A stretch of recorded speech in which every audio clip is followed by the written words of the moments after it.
नमस्कार, मैं Ajay Singh Tanwar, founder invincible academy. स्वागत करता हूं इनविंसिबल एजुकेशन के ऑफिशियल यूट्यूब चैनल पर। तो दोस्तों, हमने बहुत सारे परसेंटेज के इंग्लिश के बहुत सारे वीडियोस देख लिए हैं। अब बारी है आपके रेलवे की, और रेलवे में हम स्टार्ट कर रहे हैं रेलवे की एक सुपर टेस्ट सीरीज, जहां हम देखेंगे प्रीवियस ईयर के सारे मॉडल पेपर, जहां आपके प्रीवियस ईयर जब जितने भी क्वेश्चन आ चुके हैं हम बारी बारी सेट वाइज देखेंगे। तो आज आपका सेट 1, तो हेडिंग डाल दीजिए प्रीवियस ईयर क्वेश्चंस, और उसके अंदर आपका जो आएगा वो आएगा आपका सेट 1।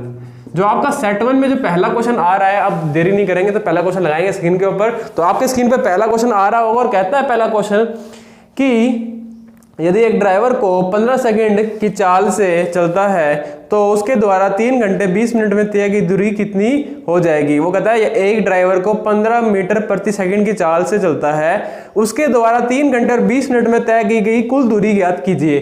यानी कि देखिए, स्पीड जो आपको दी हुई है, पहले क्वेश्चन के अंदर आपको जो स्पीड दे रहा है, स्पीड कितना दे रहा है आपको, वो दे रहा है 15 मीटर प्रति सेकंड, और वो आपको जो टाइम दे रहा है वो दे रहा है आपको 3 घंटे और 20 मिनट। 3 घंटे और 20 मिनट दे रहा है, ठीक है। आपको इसके अंदर डिस्टेंस बताना है, डिस्टेंस क्या होगा।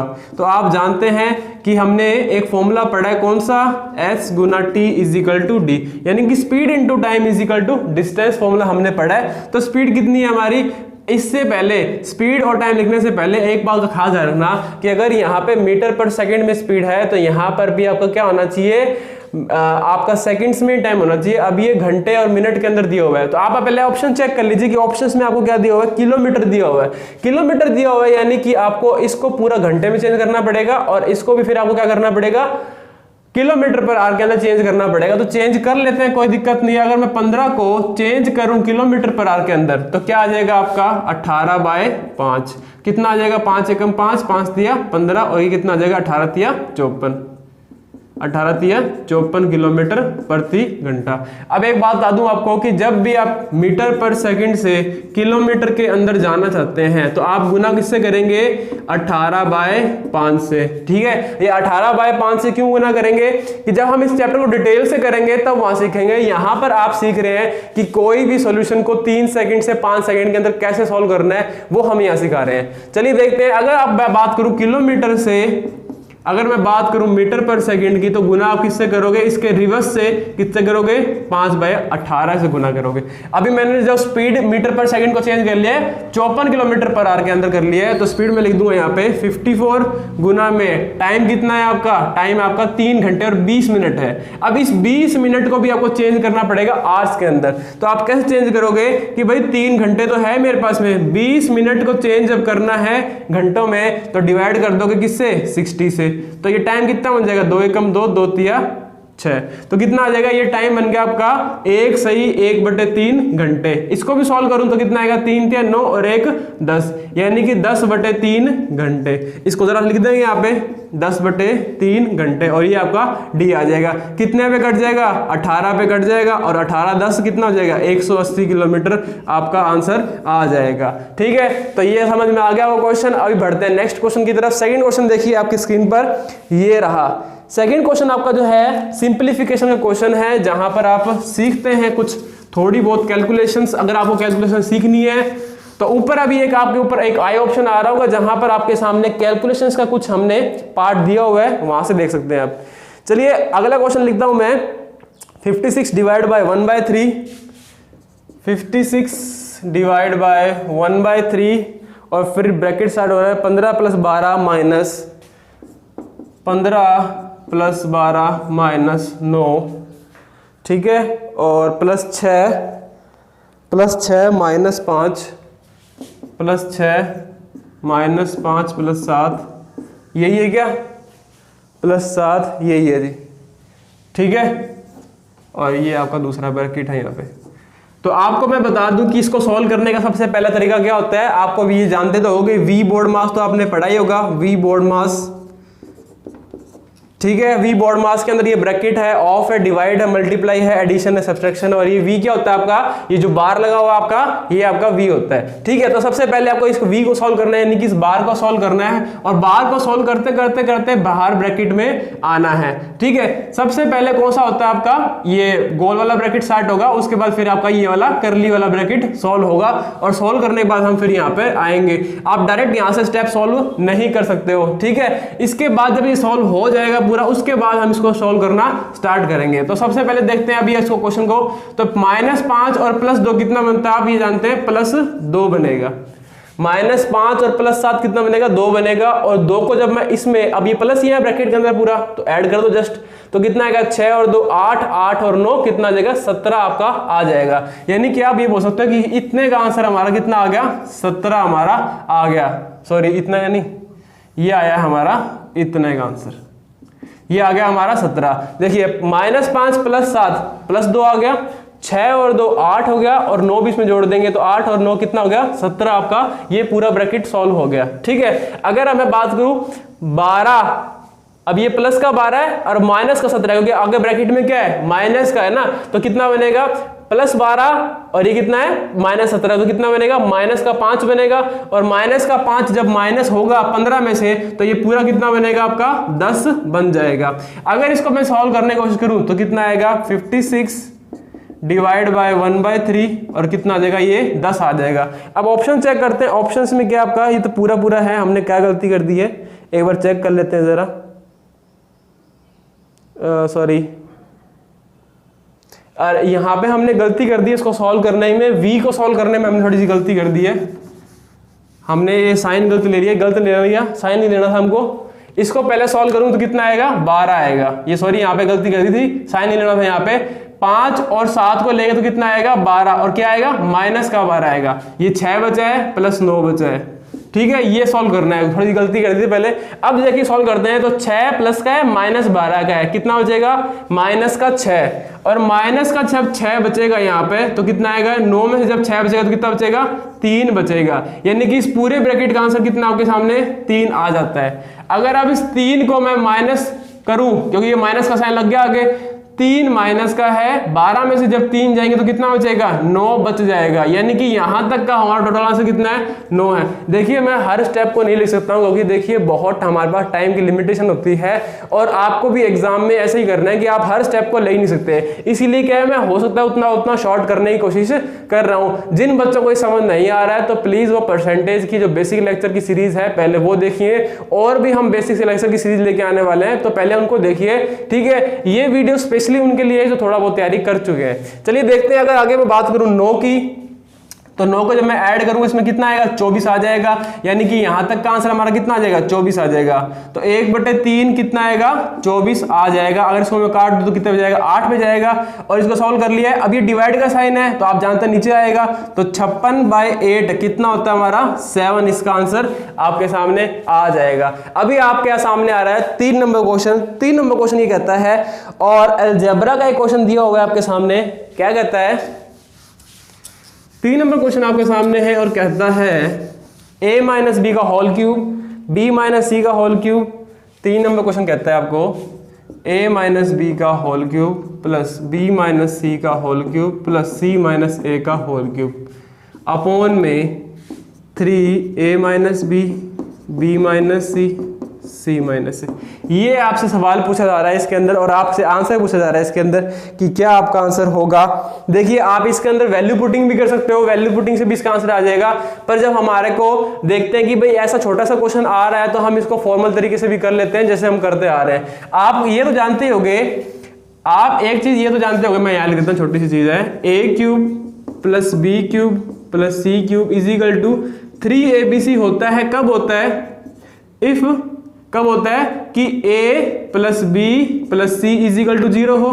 ठीक है, और दूसरी कंडीशन होती है वो मैं बाद में बताऊंगा, पर अपने को जो यहाँ पे जो काम आ रही है वो क्या आ रही है, a plus b plus c is equal to 0 हो। तो क्या कंडीशन बनती है हमारी, a³ plus b³ plus c³ minus 3a is equal to 3abc होता है। अब आप देखिए जरा, इसको देखिए, इन पे गौर कीजिए। देखिए ये हम इसको क्या मानते हैं, पूरा a मानते हैं, इसको क्या मानते हैं, पूरा b मानते हैं, इसको क्या मानते हैं, c मानते हैं। तो इन जरा a b c को ऐड करके देखिए, तो ऐड करता हूं तो क्या बनता है, a minus B plus b minus C plus c minus a बनता है। अब जरा सॉल्व करते देखते हैं, b से b कट गया, c से c कट गया, a से a कट गया, यानी कि आंसर कितना आ गया 0 आता है। यानी कि a plus b plus c का मान कितना आ रहा है 0 आ रहा है। तो आप ये बोल सकते हो कि अगर a plus b plus c का मान 0 है तो आप इसको क्या लिख सकते हो 3, क्योंकि देखिए a माइनस बी का होल क्यूब 0 है, इसका पूरा का सॉल्व करने में 0 आ रहा है, तो आप क्या लिख सकते हो कि भाई ये 0 है तो क्या आ जाएगा 3abc आ जाएगा। यानी कि a माइनस बी, इसको a माना है, फिर b किसको माना है, इसको माना है, और फिर c किसको माना है, इसको माना है, क्योंकि भाई इसका मान फिर इसके मान के बराबर ही आ जाएगा। और अपोन में क्या है, ये दिया हुआ है a minus B, b minus C, c minus a। अब ये पूरा पूरा कट जाएगा और आंसर कितना आ जाएगा 1 आ जाएगा।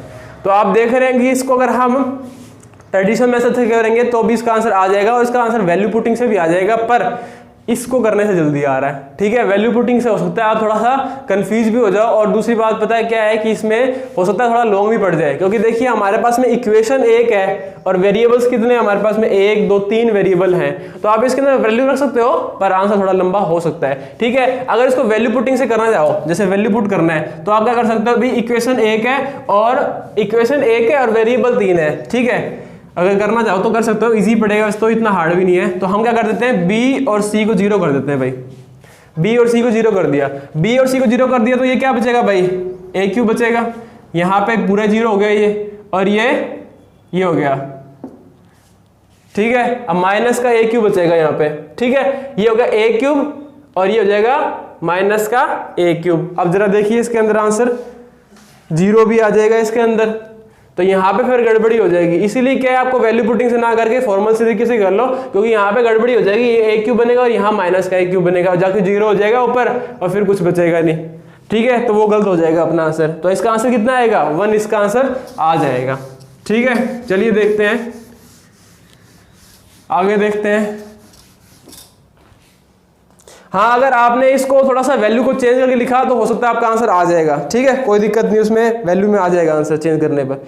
अभी देखते हैं, क्वेश्चन कह रहा है कि वो पूछ रहा है आपसे कि निम्नलिखित में से कौन सा पूर्ण घन है। तो घन के लिए आप जानते हैं कि सभी जानते हैं, नॉर्मल सा क्वेश्चन है, कोई दिक्कत नहीं है।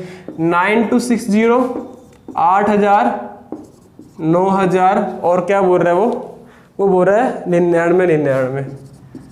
अब जाओ ये क्वेश्चन में मैं करवाऊँ क्या इसको भी। अब देखो 9000 किसी का घन है क्या, नहीं है। ये 99 है क्या किसी का घन, किसी का भी नहीं है। ये है क्या, नहीं है। तो आपका राइट आंसर क्या हो गया, टिक हो गया। इसमें तो कोई पेन उठाने की जरूरत भी नहीं पड़ी। तो बहुत सारे क्वेश्चन तो ऐसे मिलेंगे आपको रेलवे ग्रुप डी के अंदर, जहां पर आपको क्या होगा कि पेन उठाने की जरूरत नहीं है। बहुत सारे क्वेश्चन ऐसे, अभी जो पिछले बार अलजेब्रा वाला क्वेश्चन आया था, तो इसको आप माइंड में भी सॉल्व कर सकते हो। अगर आपको कुछ इक्वेशंस की वैल्यू पता है, यानी कि जैसे a प्लस बी प्लस सी का वैल्यू अगर 0 है तो किसके बराबर हो जाएगा, a cube plus B cube plus C cube किसके बराबर हो जाएगा, 3abc के बराबर हो जाएगा। तो ये आप माइंड में भी सॉल्व कर सकते थे अगर आपको थोड़ा सा अलजेब्रा का नॉलेज है तो। चलिए अगर बात करते हैं अगले क्वेश्चन की, तो अगला क्वेश्चन कहता है sec की power 4 theta minus sec square theta is equal to 3 दिया हुआ है, और आपसे पूछा गया हुआ है अगले क्वेश्चन में जो दिया रहा है वो कह रहा है sec की power 4 theta minus sec square theta is equal to 3, और पूछ रहा है आपसे tan square theta plus tan की पावर 4 थीटा का मान आपसे पूछ रहा है। देखिए जब कभी भी ऐसा क्वेश्चन दिया होता है तो थोड़ा सा हमको ट्रेडिशनल तरीके से कर लेना चाहिए, थोड़ा इजी पड़ता है। इसको जरा कैसे करेंगे वो जरा देख लो। आपको मैं एक फॉर्मूला बता दूं और आपको पता भी होगा कि sec square theta minus tan square theta क्या होता है भाई, 1 होता है। ये सब जानते हैं आप, ठीक है। और अगर मैं इसको लिखूं, इस 1 को इधर ले आऊं, यानी कि sec square theta minus 1 is equal to क्या होता है भाई, tan स्क्वायर थीटा होता है। 1 को मैं इधर ले आया और माइनस tan को उधर भेज दिया। तो ये छोटा सा आप ध्यान रखिए। देखिए क्वेश्चन कितना इजीली हो जाएगा। अगर मैं इसके अंदर से अब sec स्क्वायर कॉमन ले लूं दोनों में से, तो कितना आएगा, sec स्क्वायर थीटा बचेगा क्या यहाँ पे, sec स्क्वायर थीटा माइनस का यहाँ 1 बचेगा इज इक्वल टू 3 आ गया। और ये बताया आपको क्या होता है, tan स्क्वायर थीटा होता है आपका। या फिर और इसको भी चेंज भी कर सकते हो आप, क्या कैसे कर सकते हो, इसको आप चेंज कैसे कर सकते हो, देखिए यहाँ पे इसको चेंज कैसे कर सकते हो कि sec square theta is equal to 1 plus tan square theta, ये भी चीज होती है, दोनों ही चीजें होती हैं। तो देखिए इसको आप क्या लिखोगे, इसको आप लिखोगे tan स्क्वायर थीटा, इसको आपने लिख दिया क्या, लिख दिया tan स्क्वायर थीटा। इसको तो आपने tan स्क्वायर लिख दिया, और इसको क्या लिखोगे, क्योंकि हमको हर चीज को tan में कन्वर्ट करना है, तो tan में कन्वर्ट करना है तभी हमारा आंसर आएगा ये।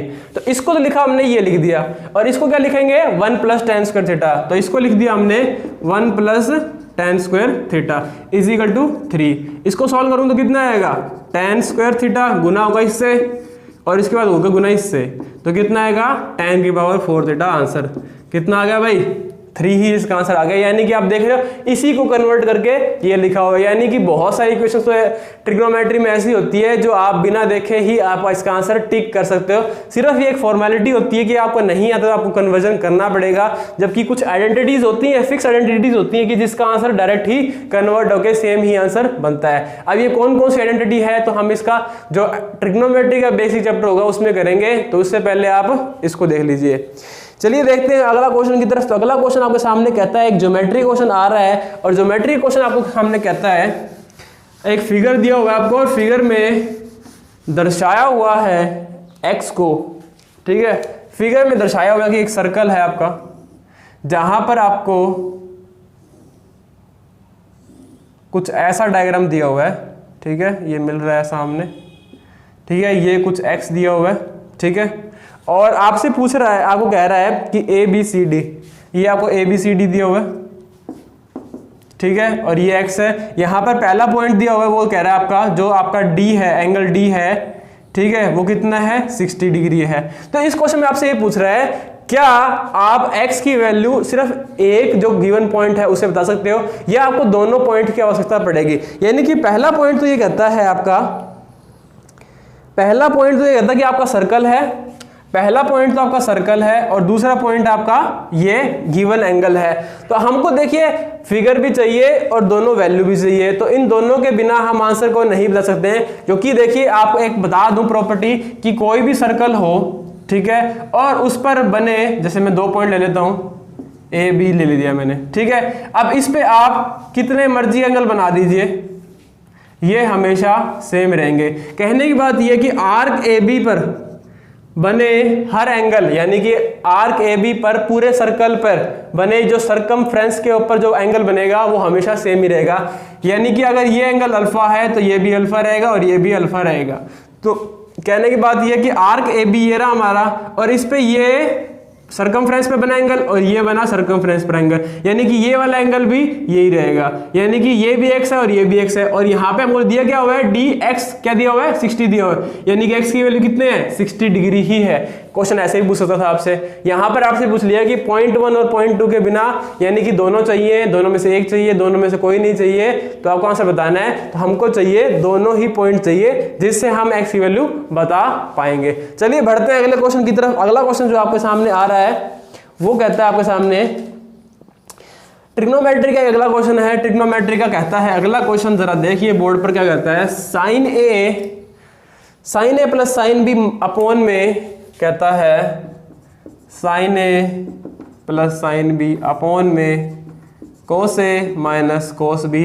हो सकता है आपको थोड़ी सी मेरी स्पीड ज्यादा लग रही है, देखिए आपको क्या करना पड़ेगा, आपके और मेरी स्पीड को मैच करना पड़ेगा। हो सकता है आपको थोड़ा ज्यादा लग जाए स्पीड, क्योंकि देखिए अक्सर होता है कि हमें प्रैक्टिस नहीं होती है, ठीक है, तो आपको स्पीड मैच करनी पड़ेगी। आपको स्टार्टिंग में लगेगा कि सर बहुत फास्ट चल रहे हैं, पर देखिए ऐसे फास्ट में आपको बहुत कुछ सिखा दूंगा मैं, ठीक है। और आपको स्पीड का देखिए 1-2 दिन तो इशू रहेगा, उसके बाद आप स्पीड का जो आपका जो दिक्कत रहेगी वो खत्म हो जाएगी। तो प्लीज आप थोड़ा स्पीड मेंटेन कीजिए, क्योंकि देखिए एक लिमिटेड टाइम होता है यूट्यूब पे भी, और उसके अंदर हमको बहुत सारी चीजें बतानी होती है एक ही वीडियो के अंदर। तो देखिए बहुत सारे क्वेश्चंस भी हैं, तो प्लीज इसके अंदर आप थोड़ा अपना सहयोग बनाए रखिए, ठीक है। तो अगला क्वेश्चन जो आपके सामने आ रहा है वो कहता है साइन ए प्लस साइन बी अपॉन में कोस ए माइनस कोस बी प्लस में, वो कहता है कोस ए प्लस कोस बी प्लस में कोस ए प्लस में कोस बी अपॉन में साइन ए माइनस साइन बी। देखिए ऐसे क्वेश्चन के अंदर आप वैल्यू पुटिंग कर सकते हो, पर आप मेरी बात का ध्यान रखिए कि नीचे 0 नहीं बनना चाहिए, यानी कि इनफाइनाइट टर्म नहीं बननी चाहिए। तो हम क्या करते हैं, हम वैल्यू पुट कर लेते हैं, a को मान लेते हैं 90 डिग्री है और b को मान लेते हैं हम 0 डिग्री है, ठीक है। अब देखिए ये 90 डिग्री आ गया, ये 0 आ गया, ये 90 डिग्री आ गया, ये 0 आ गया, रिप्लेस कर दिया हमने इसको, ये 90 डिग्री, ये 0 डिग्री, ये 90 डिग्री, ये 0 डिग्री। अब सॉल्व करते हैं इसको, ठीक है। तो आप ये जानते हैं, अच्छा बताओ साइन 90 क्या होता है, साइन 0 क्या होता है, cos 90 क्या होता है और cos 0 क्या होता है, ठीक है। देखिए sin 90 होता है 1, ये 0, sin 90 0 होता है, ये 1 होता है, उल्टा चलता है, ठीक है। sin और cos के अंदर उल्टा चलता है, तो sin 90 का मान कितना होगा, 1 होगा, प्लस इसका 0 हो जाएगा तो ये 1 बचेगा ऊपर, ठीक है। कितना इजी हो गया। cos 90 का मान क्या था, 0 होता है, ये 1 बचेगा, यानी कि -1 बचेगा प्लस में, ठीक है। cos 90 का मान 0 और इसका 1 होता है तो ऊपर 1 आ गया। ये कितना होता है, 1 होता है, और ये कितना होता है, 0 होता है, तो कितना आ जाएगा, 1 आ जाएगा, यानी कि -1 + 1 कितना आ गया, 0 ही इसका क्वेश्चन का आंसर था। तो देखा 3 सेकंड भी नहीं लगे क्वेश्चन को सॉल्व करने में। ये तो मैंने आपको बताया है लिख के इतना, इसलिए टाइम लग रहा है। बाकी आप इसको वर्बली भी कर सकते हो, मुंह जबानी भी इसको क्वेश्चन को कर सकते हो। चलिए देखते हैं अगले क्वेश्चन की तरफ। इसको हम ट्रेडिशनल तरीके से भी कर सकते हैं, पर ट्रेडिशनल थोड़ा और भारी पड़ जाएगा। देखिए मैं आपको वही क्वेश्चन करवा रहा हूं जहां पर आपको इजी कैलकुलेशन पड़ेगी, तो यहां पर आपका वैल्यू पुटिंग सही रहेगा, इसलिए मैंने आपको वैल्यू पुटिंग करवा दी। चलिए देखते हैं अगला क्वेश्चन की तरफ। अगला क्वेश्चन जो कहता है हमारे सामने आता है, अगला क्वेश्चन जो आपके सामने कहता है वो कहता है कि 5 दोस्तों के बीच एक केक बांटा जाता है और 4 केक को क्रमशः 1/8, 1/6, 5/12, 1/12 हिस्सा मिलता है। तो भाई वो कह रहा है 5वें जो दोस्त को हिस्सा कितना मिलता है।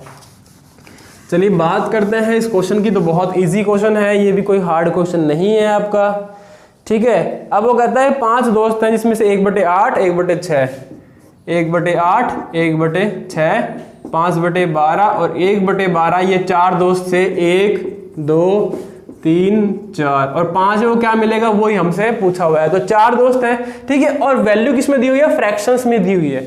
अब आप मेरी बात सुनिए, हम कोई भी चीज जब मानते हैं, सॉल्व करने के लिए मानते हैं, तो क्या मानते हैं, 100% पूरा मानते हैं, और 100% मानते हैं और हमारे पास में परसेंट वैल्यू हो। तो अब हमारे पास में फ्रैक्शन वैल्यू है, तो फ्रैक्शन वैल्यू के अंदर जो 100% का फ्रैक्शन आएगा वो क्या आएगा, 1 आएगा। तो आप जानते हैं कि 1 आएगा और 1 में से ये 4 तो निकल ही जाएंगे।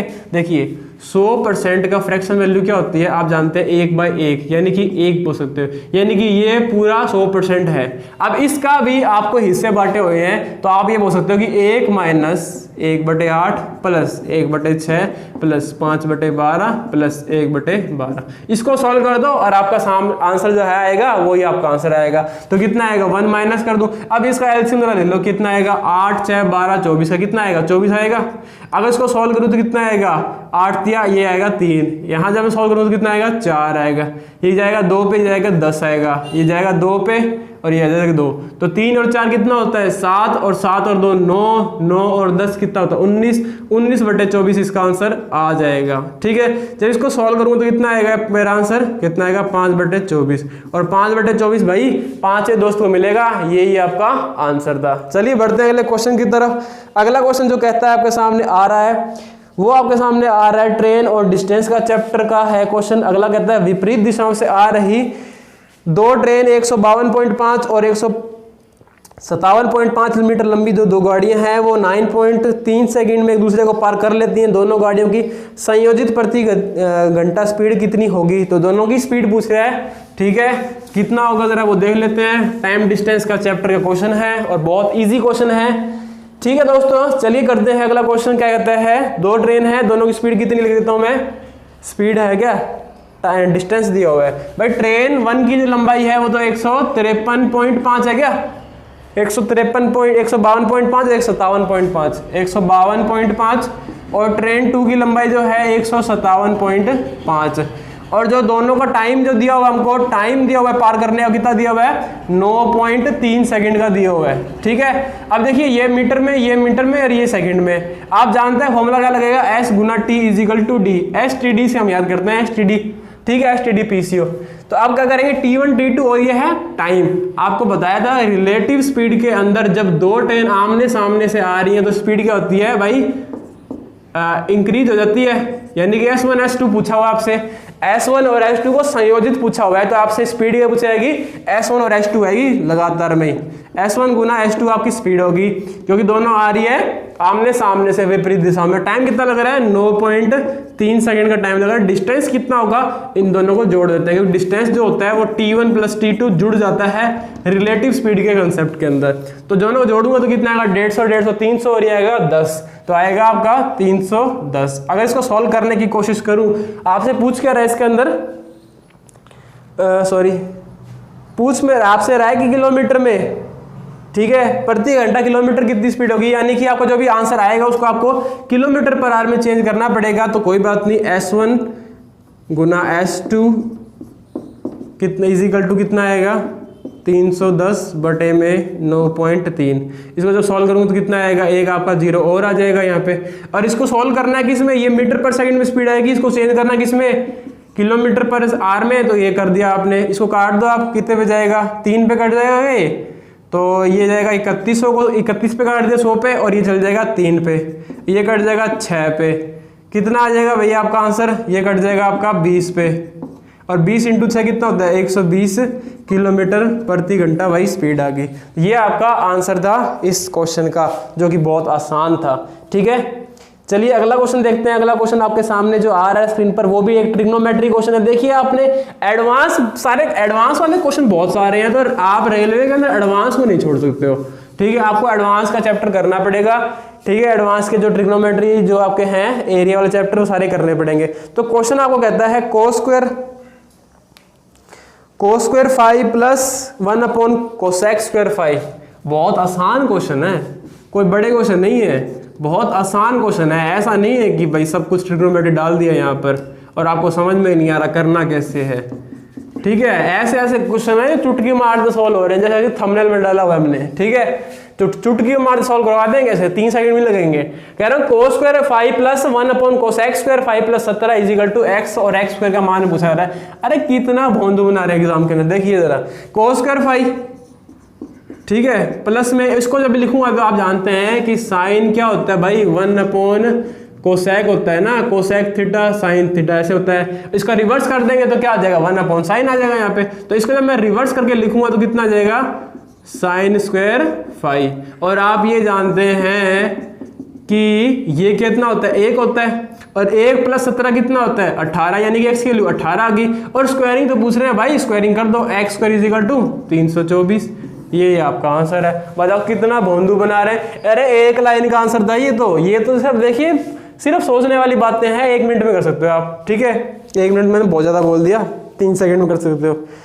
चलिए देखते हैं अगला क्वेश्चन। अगला क्वेश्चन कहता है टाइम एंड वर्क का क्वेश्चन आ गया, पाइप सिस्टम का। कहता है 2 इनलेट पाइप ए और बी एक टंकी को क्रमशः 22 और 33 घंटों में भर सकते हैं। 22 और 33 घंटों में सॉरी, उन्हें एक साथ खोला गया, लेकिन टंकी भरने से 3 घंटे पहले ए को बंद कर दिया गया। टंकी को भरने में दोनों पाइप द्वारा कुल कितने घंटे लगे। बहुत आसान क्वेश्चन है, ठीक है, कोई भी दिक्कत नहीं आने वाली है। अगला क्वेश्चन आपकी स्क्रीन पर है पाइप सिस्टम का। चलिए स्टार्ट करते हैं। और इसमें कह रहा है कि 2 पाइप है जो आपका, मैं मान लेता हूँ ए और बी 2 पाइपें हैं हमारी, जो आपको 22 और 33 घंटों में भर देती हैं। और पाइप जब ए और बी साथ चलती हैं, पर ए को बंद कर दिया जाता है कितने घंटे पहले, 3 घंटे पहले बंद कर दिया जाता है। आपसे दोनों का टाइमिंग पूछा जा रहा है कि टाइमिंग आपसे पूछ रहा है आपसे टाइमिंग पूछ क्या रहा है। टंकी को भरने में पाइप द्वारा क्या कह रहा है, टंकी को भरने में दोनों पाइपों द्वारा कुल कितने घंटे लिए गए, यानी कि दोनों पाइपों को घंटे भरने में कितना समय लिया गया। शुरुआत करते हैं क्वेश्चन की। दोनों का एलसीएम कितना आ जाएगा, आप ये बोल रहे हो 66 आ जाएगा। और आप ये जानते हैं कि ये आपका टाइम होता है, ठीक है, यहाँ पर आपकी एफिशिएंसी आती है और यहाँ आता है आपका टोटल वर्क आता है। चलिए बात करते हैं 22 और 33 की। तो एलसीएम एफिशिएंसी कितनी आ गई भाई, 3 आ गई, और ये कितनी आ गई, 2 आ गई। ठीक है, अब दोनों ने कुछ घंटों मिलकर काम किया है। कितने घंटे काम किया मुझे नहीं पता, पर एफिशिएंसी मिलकर कितनी हो गई है, 5 हो गई है। और वो कहता है कुछ घंटे ए और बी ने काम किया था, उसके बाद ए को बंद कर दिया गया 3 घंटे पहले, यानी कि उस 3 घंटे के दौरान कौन चला, आपका बी पाइप चला होगा। और कितने घंटों के लिए, 3 घंटों के लिए। बी की एफिशिएंसी क्या आपके पास में कितनी है, 2 है, यानी कि 6 है, यानी कि 6 लीटर पानी जो कि है बी ने भरा होगा। तो बचा हुआ कितना भरा होगा आपका, 60 लीटर जो है आपका पानी किसने भरा होगा, ए और बी ने भरा होगा। और कितना आ जाएगा, 12 आ जाएगा। अब क्वेश्चन पूछ कर है, इसके ऑप्शन के अकॉर्डिंग देख लो जरा। कहता है कहाँ पे गया क्वेश्चन, हाँ अब देखिए 12 तो आपका जो टाइमिंग है वो आपका ए और बी का है, और बी ने तो कुछ घंटे टाइम लिया है, बी ने कितना टाइम लिया है 3 लिया है, यानी कि आपसे टोटल टाइम पूछ रहा है। टोटल टाइम कितना आ गया 12 + 3 कितना आ गया 15 घंटे इसका टोटल आंसर आ गया, क्योंकि बी ने तो टाइम लिया 3 घंटे और ए बी ने भी तो चल रहा है साथ साथ में 12 घंटे इसने काम किया है। चलिए बात करते हैं अगले क्वेश्चन की। अगला क्वेश्चन कहता है आपको, ये है आपका प्रॉफिट एंड लॉस का क्वेश्चन और बहुत आसान क्वेश्चन है। वो कहता है, क्वेश्चन में बोल देता हूं, कहता है 25,000 का निवेश कर एक चाय की दुकान खोलता है। कौन? कोई भी हो सकता है। वह इस राशि को 30% की फर्निशिंग पर और 20% के लिए अन्य आवश्यक सामग्री खरीदने के लिए में करता है। अपनी दुकान के लिए बाकी सामान खरीदने के लिए अब उसके पास कितने रुपए बचे हुए हैं? अब एक बात बता दो मुझे, एक बात बता दो, क्या इस क्वेश्चन को करने के लिए भी आपको पेन चाहिए? मेरे को लगता नहीं पेन चाहिए, क्योंकि जरा देखूं इसका आंसर क्या बनेगा तो आप कहोगे सर क्या इसका आंसर ये है, तो पेन तो सही में नहीं चाहिए था हमें।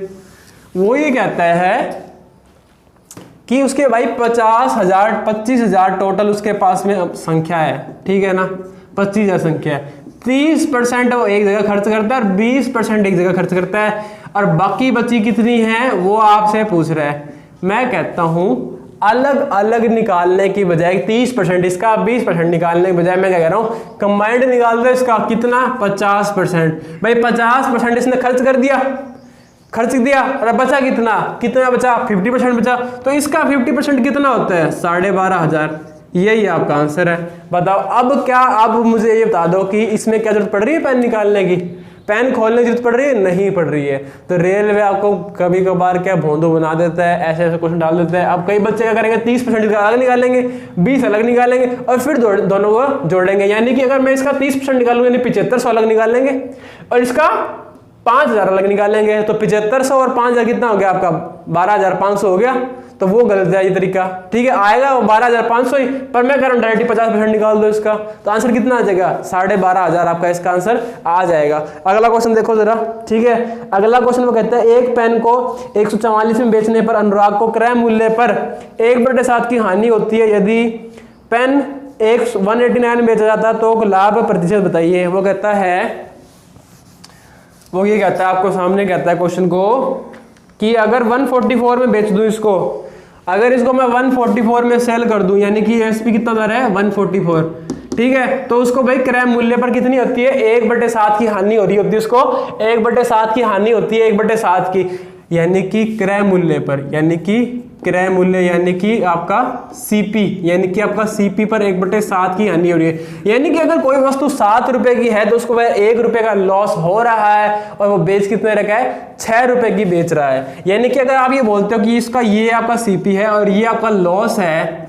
ठीक है, लॉस है आपका, तो वो बेच कितने कर रहा है भाई? 6 रुपए का बेच रहा है। और यहाँ पे हमको कितना दिया हुआ है? 144 का दिया हुआ है। यानी कि आप ये बोल सकते हो कि 6 यूनिट की वैल्यू कितनी है? 144 है, और 1 यूनिट की कितनी आएगी? 144/6, और 7 की निकाल दो, पहले कितने आएगा? 144/6 गुना में 7। इसको देखो यहाँ सॉल्व कर सकते थे पर मैंने पूरा निकाल दिया। अब सॉल्व कर दो, कोई दिक्कत नहीं है।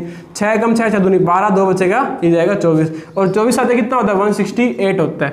वो कहता है 168 का तो हमारा ओरिजिनल सीपी आ गया, ओरिजिनल सीपी, ठीक है, ओरिजिनल सीपी आ गया कितना? 168। और वो कहता है 189 में बेच रहा है, क्या कह रहा है भाई वो? 189 में, हाँ 189 में बेच दें अगर इसको, अगर 189 में से बेचूं तो कितना बचेगा आपका? 21 रुपए का फायदा आ जाएगा। और किसके ऊपर फायदा आ जाएगा? 168 के ऊपर आ जाएगा, 168 के ऊपर आ जाएगा। 100 कर दो, 7 या इतना, और ये जाएगा 7 दूनी 14, और ये जाएगा 1/8 कितना होता है भाई?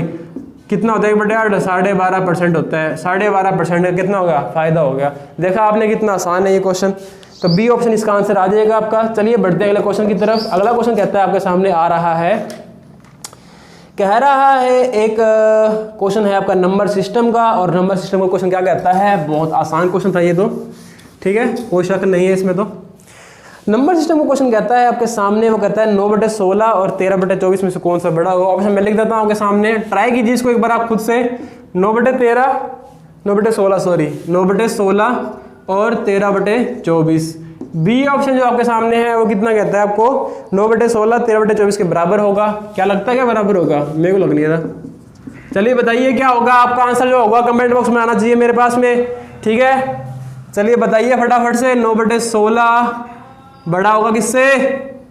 9/16 बड़ा होगा 13/24 बड़ा होगा 9/16 से। और डी ऑप्शन जो आपके सामने है वो कहता है 9/16 जो है, ठीक है। इसको सॉल्व करना है। क्या आपको लगता है ये भारी क्वेश्चन है? मेरे को लगता नहीं कोई भारी क्वेश्चन है ये। आपको पता है 1/16 की और 1/24 की वैल्यू आप सभी जानते हो, परसेंटेज में आपको कराया था। अगर आप ये नहीं जानते तो ऊपर एक आई ऑप्शन आ रहा होगा, वहां पे परसेंटेज की मैंने पूरी सीरीज दी हुई है। फ्रैक्शन को कैसे पहचानना है वहां पे मैंने फ्रैक्शन को पूरा अच्छे से समझाया हुआ है। तो ये क्वेश्चन बिल्कुल फ्रैक्शन पे हो जाएगा, कोई भी दिक्कत नहीं है। 1/16 क्या होता है? गुना में जब सोल्व करूंगा तो कितना आएगा? 1/16 कितना आएगा आपका? 6 से 1/4%। और 1/24 कितना आएगा वो भी मैंने बताया था। कहा था कि दोनों इंपॉर्टेंट होते हैं और ये दोनों ही रिवर्स होते हैं। अगर आप वो सीरीज देख रहे हैं तो अब आप समझेंगे कि उसकी वैल्यू कितनी इंपॉर्टेंट है, क्योंकि ऑप्शन में हम कर रहे हैं। अगर आपने वो वाला सीरीज नहीं देखा है तो प्लीज पहले वो सीरीज देख लीजिए परसेंटेज की, इसके बाद आप ये करना। चलिए देखते हैं। अगर ये 6 1/4 है और 4 1/6 है, आगे देखता हूं मैं इसके अंदर। अगर मैं इसको लिखता हूं, सॉल्व करता हूं, 9/16 को सॉल्व करने की कोशिश करता हूं, क्योंकि 1/16 तो मैं जानता हूं कितना होता है। कितना होता है भाई? मान लेते हैं कितना होता है ये 1/6 कितना होता है? 6.25 होगा। तो 9 को जब मैं गुना करूंगा 6.25 से, यानी कि अगर मैं गुना करूं 9 को 6.25 से, क्योंकि ये जो वैल्यू है ना 6.25 बनेगी। अगर 9 गुना करूं कितना आएगा? तो 9 6 54 होता है, 54 होता है ना। तो मैं अप्रोक्सीमेटली मान लेता हूं कि 54 55 मान लेता हूं। चलो अप्रोक्सीमेटली मान लेते 55 होता है, ठीक है। अगर अब इसको सॉल्व करूं तो कितना होता है? 13 गुना में 1/24 होता है। अगर इस 1/24 की मैं वैल्यू देखूं इसके अंदर तो कितना होता है भाई? 4 पॉइंट आप ये मान लो 166 होता है, ऐसे जाता है, ठीक है। अगर सॉल्व करूं तो कितना आएगा? 13 गुना में 4 गुना 166, तो 13 चौक कितना होता है? 52 होता है ये भाई।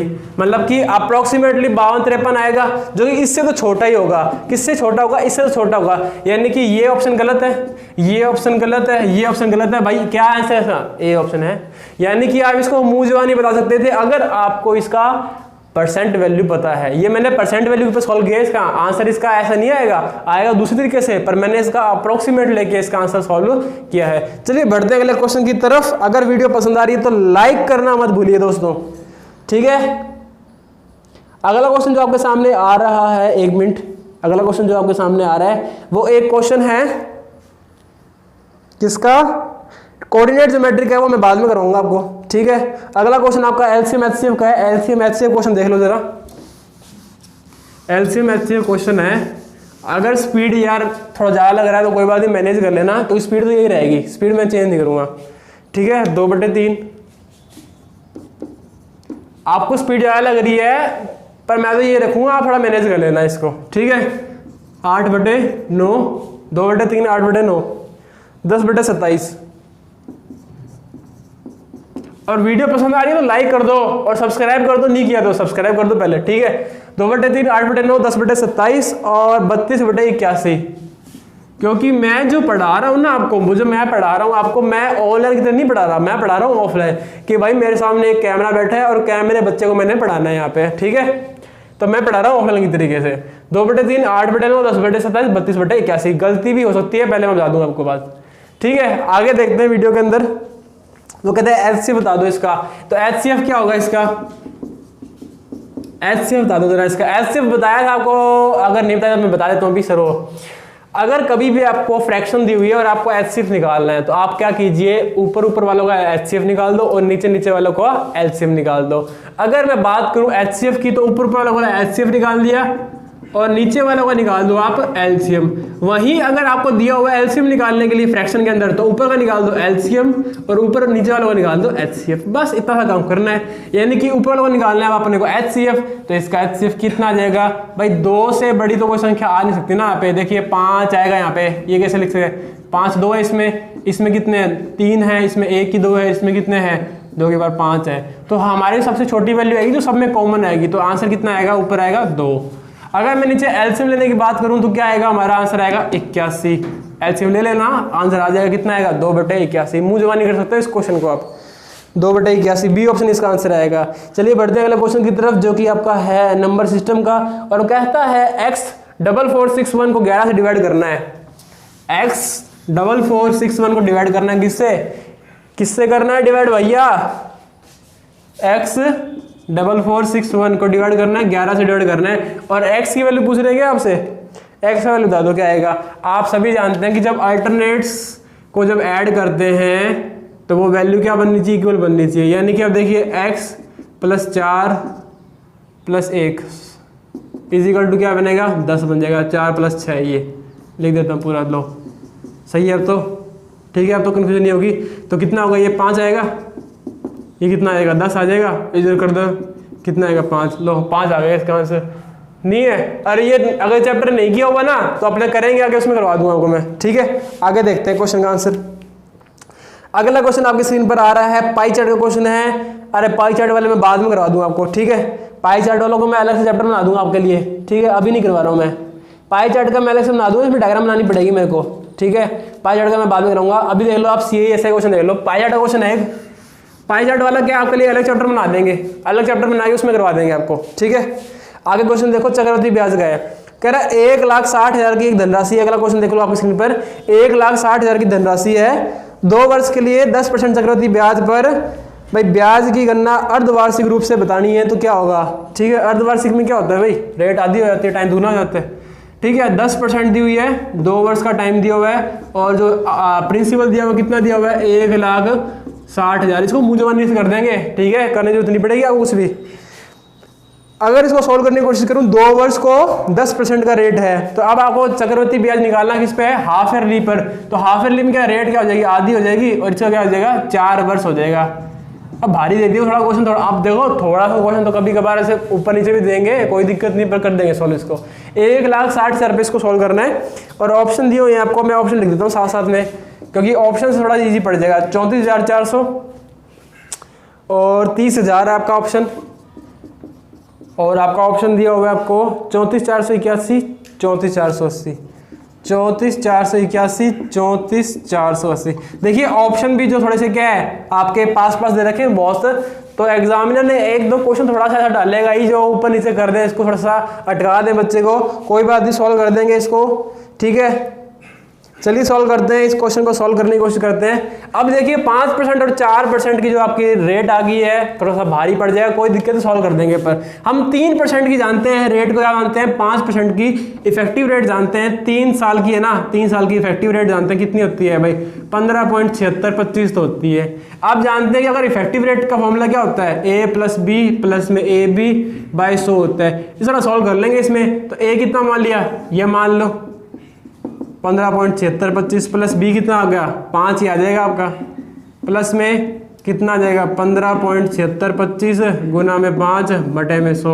अरे फटाफट निकाल देंगे, कितना आएगा 20.7625 आ गया, ठीक है। प्लस में गुना कर दो जरा, 25×5 125 होता है एक, और 6×5 30 और 1 31 होता है, और ये 35 और 3 38 हो गया, और ये चला गया 3 45 हो गया, ठीक है। और बटे में कर देंगे 100, ये जी आ जाएगा यहाँ पे, जाएगा 45 125, ठीक है। ये जाएगा 5 7 3, ये जाएगा 11 8 4 12, ये जाएगा 21 पॉइंट कितना आ जाएगा 21 मान लेते हैं अपने, 21.21 मान लेते हैं, ठीक है। अगर मैं अब जरा क्या करना है, इस इफेक्टिव रेट को क्या करना, जरा गुना करना, जरा इसको 21.21 कर लेते हैं, जरा गुना करने में कितना गया तो आएगा 16 कर लेते हैं। पर फटाफट से इसको 21 पॉइंट गुना, यहाँ पे तो गलती नहीं कर दी, देखना जरा एक बार वापिस से, 25×5 125, 1 25 6×5 30 और 1 31 आ गया, 3 और 35 और 3 38, 3 आ गया, 15 45, ठीक है सही है। 45 और 3 48 आएगा, सॉरी दोस्तों 48 आएगा यहाँ पे, यहाँ गलती कर दी ना, यहाँ आएगा 48। अब सॉल्व कर लेते हैं, 5 2 7 और ये आएगा 3 8 14 आएगा, सॉरी यहाँ पे 4 आएगा, तभी सोच रहा ना मैं गलती से आ रहा है सर। 11 और 1 12 और आएगा 21.24 43 75, 21.24 24 375। इसको सॉल्व करना है, जब गुना करते हैं इसका आंसर आ जाएगा, ठीक है। इसको गुना करूंगा तो कितना आएगा, अब 16 फटाफट सॉल्व कर लेते हैं, इसको गुना कर लेते हैं। 16×5 80 कितना आएगा, 8 7 28 112 और 120 आ जाएगा। 16 तिया कितना होता है, 16 तिया 48 और 12 60 आ जाएगा। 16 चौक 64 और ये कितना आ जाएगा 70 आ जाएगा। 16 दूनी 32 सॉरी 80 आएगा, 8 आएगा यहाँ पे। 16 दूनी 32 और 8 40 आ गया 4, और इसको करना है 16 कम 16 और ये आ जाएगा 4 20 और 16 दूनी 32 हो जाएगा 34, यानी कि यहाँ से आपका 34,000 कहाँ पे चला गया 32 और 4 34,400 आएगा इसका आंसर। हाँ सॉरी, यहाँ पे 400 आएगा रे, ठीक है। यहाँ आंसर कितना आएगा, ये आएगा 34,400 आपका इसका आंसर आ जाएगा। चलिए बढ़ते हैं अगले क्वेश्चन की तरफ। देखिए छोटी मोटी गलतियों को मैंने पहले बता रहा हो जाएगी, ऑफलाइन ऑनलाइन में गलतियां हो जाती है, मल्टीप्लाई करने में यहाँ पे थोड़ी गलतियां हो जाती है, तो इसको इग्नोर कर देना, ठीक है। चलिए देखते हैं अगला क्वेश्चन। अगला क्वेश्चन जो आपके सामने आ रहा है वो आ रहा है आपका, किसका आ रहा है, टैंक वाला क्वेश्चन आ रहा है, पाइप सिस्टम क्वेश्चन है आपका। पाइप सिस्टम का क्वेश्चन आपको कहता है, ठीक। चलिए देखते हैं अगला क्वेश्चन। अगला क्वेश्चन कहता है पाइप और सिस्टम का, कहता है ए और बी और सी 3 वाल्व हैं और ए मिलकर 6 घंटे में भर देते हैं, बी और सी 10 घंटे में भर देते हैं, ए और सी मिलकर इसको 7.5 घंटे में भर सकते हैं, ए अकेला कितने में भर देगा। अरे भाई ये क्वेश्चन है कोई करने का, ये कोई क्वेश्चन नहीं है करने का, ठीक है ना। जरा देखते हैं, बहुत आसान क्वेश्चन दिया हुआ है। ए बी को दिया हुआ 6, बी सी को दिया हुआ 10, ए बी को दिया हुआ 6, बी सी को दिया हुआ 10, ठीक है दोस्तों। और सी ए को, ए सी को दिया हुआ है 7.5 और ए सी को दिया हुआ है इसको 7.5। ए अकेला का टाइम पूछ रहा है बेचारे का, ठीक है। सॉल्व कर लेते हैं, एलसीएम ले लेंगे। कैसे लेंगे, इसके अंदर एलसीएम लेना भारी हो जाएगा, कोई दिक्कत नहीं है, 15/2 कर देता हूँ। मैं कह रहा हूँ जब भी आपके पास में ऐसा आ जाए तो आप ऊपर वाले का एलसीएम ले लो बस। तो 6, 10 और 15 का एलसीएम कितना ले लोगे आप, 30 कर देते हैं, 30 आ जाएगा एलसीएम। इसकी एफिशिएंसी कितनी आएगी, 5, इसकी कितनी आएगी, 3 आ जाएगी, इसकी कितनी आएगी, 2, 4 आ जाएगी इसकी एफिशिएंसी। अब देखो हमारे पास में क्या है, ए का निकालना है। अब यहाँ पे तो मिक्स वाले हैं, अभी सबकी कितनी आएगी, अगर ए बी सी की निकालूं मैं तो ए बी सी की आप सब जानते हो, इसको ऐड करके हाफ कर दो, ए बी सी की आ जाएगी और फिर ए बी सी से ए की आ जाएगी। तो कितना आएगा, 4, 3, 7, 7 और 5, 12, 12/2 कर दूंगा तो कितना आ जाएगा, ए बी सी आ जाएगा। 2 से डिवाइड क्यों किया है, क्योंकि जब मैं ऐड करूँ सबको तो सब 2 बार ऐड हो रहे हैं, ए भी 2 बार, बी भी 2 बार, सी भी 2 बार, इसलिए 2 से डिवाइड करना पड़ेगा। 6 इसका आंसर आ जाएगा। ए बी सी की एफिशिएंसी कितनी आ गई, 6 आ गई। यहाँ से अगर मैं बी सी की हटा दूं, अगर मैं बी सी की काट दूं, बी सी की है कितनी, 3 है, अगर 6 में से 3 को घटा दूं तो ए की एफिशिएंसी कितनी बचेगी, 3 बचेगी। और काम करवाना कितना है, 30 करवाना है, और टाइम कितना लगेगा, 10 दिन लगेगा। ये आपका आंसर था। जरा देखते हैं फटाफट अगले क्वेश्चन की तरफ। आसान था भाई ये तो। अगला क्वेश्चन जो आपके सामने आ रहा है वो आ रहा है ज्योमेट्री क्वेश्चन है। ज्योमेट्री क्वेश्चन क्या कहता है, देखिए जरा, ठीक है।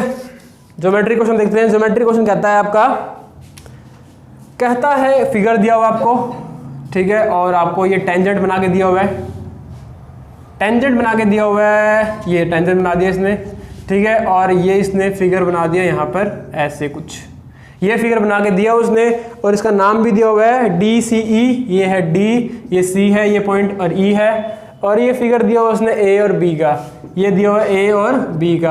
अब आपसे क्वेश्चन में दिया क्या हुआ है, वो क्वेश्चन में कह रहा है बी सी डी 72 है, बी ए सी पूछ रहा है, बी सी डी 72 दिया हुआ है और बी ए सी पूछ रहा है। तो आपको मैं बता दूं कि ये थ्योरम है और इसको बोलते हैं अल्टरनेट सेगमेंट थ्योरम, कि जहां पर जब आपकी एक टेंजेंट एक सर्कल को टच करती है और एक कॉर्ड से, कॉर्ड और ये जो कॉर्ड है, ये कॉर्ड ही तो है, डायमीटर थोड़ा ना है, कॉर्ड और जब टेंजेंट के बीच में जो एंगल बनता है उसके अपोजिट जो सेगमेंट होता है, यानी कि ये माइनर सेगमेंट है, ये मेजर सेगमेंट है इस कॉर्ड के लिए, तो उसके अपोजिट सेगमेंट वाले के अंदर जो कोण बनेगा वो इसके सेम ही बनेगा, यानी कि एक्स की वैल्यू कितनी आएगी, 72 आएगी। और ये एक थ्योरम है, इसको हम ज्योमेट्री में सीखेंगे।